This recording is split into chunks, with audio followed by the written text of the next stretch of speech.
This country has been paying millions every month, millions of money just to pay this bloody minister's salary, but you couldn't prepare a place for ICU.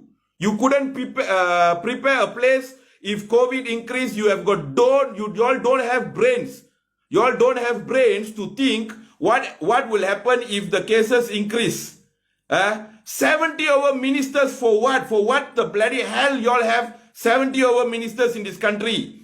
Per minister, the minimum salary of a minister is what? 60,000, 50,000. The highest is 140 over 1,000.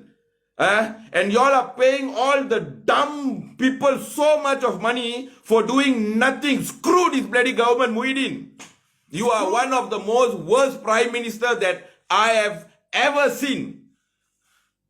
You want to continue Darurat. You need this COVID to run your bloody government. You need this COVID to run your government. You want to keep Darurat for what? Another 2 years, And I don't understand what is Yang Dipertua Agong. Come on lah. You are our beloved king, you know. You are supposed to protect the people rather than protecting politicians. Our HR minister's salary is about 140 over 1,000 per month. We have 70 over ministers and they are monthly paying these bloody ministers millions of money for salary for doing nothing. Okay? You took this government, you hijacked this government, and now you are giving us rubbish stories saying that tidak mempunyai cukup tempat untuk patient di ICU. When you have positive COVID, you have to quarantine yourself at home. After 3-4 days only, they bring you to the monitoring center. And if you become serious, they put you in ICU, subject to if there's place in ICU. If there's no place in ICU, this government is going to just leave us to die on the road as what we see in India. You look at the Pasar Ramadan, look at even the Malays. Pity the Malays, they couldn't spend so much of money to do business. And you have put them into so big of a trouble, they cannot even celebrate Hari Raya because of your stupidity, Muhyiddin. You have no brains ministers.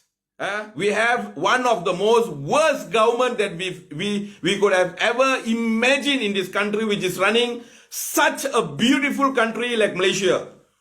Yeah, even though the racism in Malaysia is high, but still we don't see any Indians, Chinese and Malay fighting on the road. Okay, because the problem creators are all politicians. The normal people, we don't fight in the road. This is a it is such a beautiful country, but because of a screwed up government, we are going to hell. Muhyiddin has failed as a prime minister. He has failed. Why do you have to go for a full lockdown waiting until 4,000 cases? Why couldn't you go for a full lockdown when we had 2,000? When we had 2,000, you would have gone for the full lockdown. Today we won't be suffering what we are going through right now. What is the difference? Y'all has given us so much of trouble. We are having MCO, we have PKP, PKPP, what all rubbish, and still it's all increasing. The worst thing is Malaysia is a beautiful country, but we have one bloody screwed up government who is screwing us left, right, center, up, down, everywhere. We are dying every day. Businesses are all dying every day. People can't go out to work. You think we go to work, we are safer. We wear masks, we are safer. We have our vaccine, we are safer. Go to hell.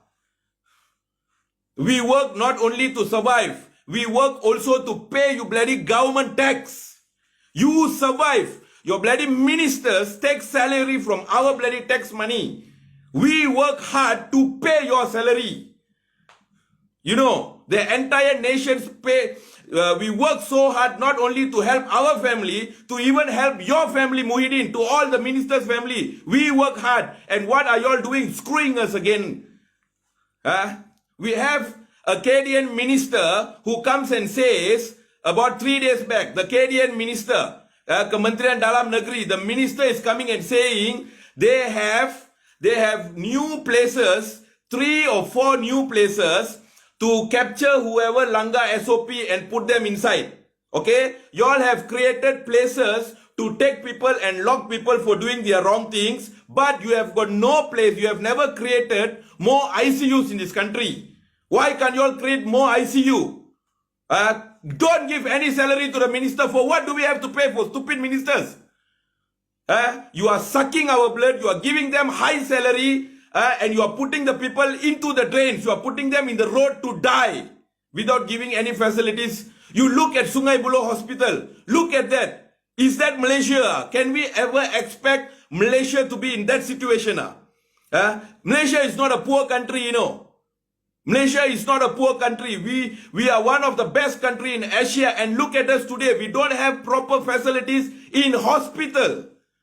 People are not going to die because of COVID. People are going to die stressed up because sitting there. You all know, no? You see, COVID is something unpredictable. Everyone knows. But this government should have been prepared for this kind of scenario. Okay? When KKM can come and say there's not enough bed in ICU. My question is, out of 4,000 over people, how many of them are in ICU? Not all 4,000 is in ICU. Maybe what, 500 to 1,000 people, I think critical, that's all. If this country cannot manage 500 to 1,000 people in ICU, what happens if 5,000 people need ICUs? What about accident case which is going to happen? Heart attack, diabetics. We have so many other sickness which needs ICU as well besides COVID patients. Why are we not prepared for this entire 1 year? What the hell were you all doing? For what do you want to go and create 4 centers to put in people who have Langa SOP? And you don't have a place for people who wants ICU. What? Already. Enough is enough. Don't kill the Malaysians. Don't kill them by saying we do not have enough ICU. Don't kill them by saying we do not have oxygen supply. You all want to catch me for doing this video? Go ahead. Spend money in putting me inside rather than helping those people who have been affected by COVID. You all are putting all the frontliners into trouble. You all know that or no? I pity all the PDRM people who are on the road. You know, today there was heavy rain. I pity the military on the road. We are not in a war, you know. Pity those military people getting wet. We do not know whether did they buka puasa properly, you know. Time buka puasa hujan lebat gila babi. Pity them. Because of you running this bloody screwed up government, you look at how many thousands of people are being sacrificed, you know. They can't go and see their family. I really pity all the frontliners. This time, the first people who should boycott this government is the frontliners. The frontliners, you all really know what is happening. You all know how much of problem you all are going through. Look at the PDRM standing in hot sun, standing in the rain. You look at the doctors, look at the nurses, pity them. They are going to work with fear, you know. They do not know, can they come back without COVID positive, you know.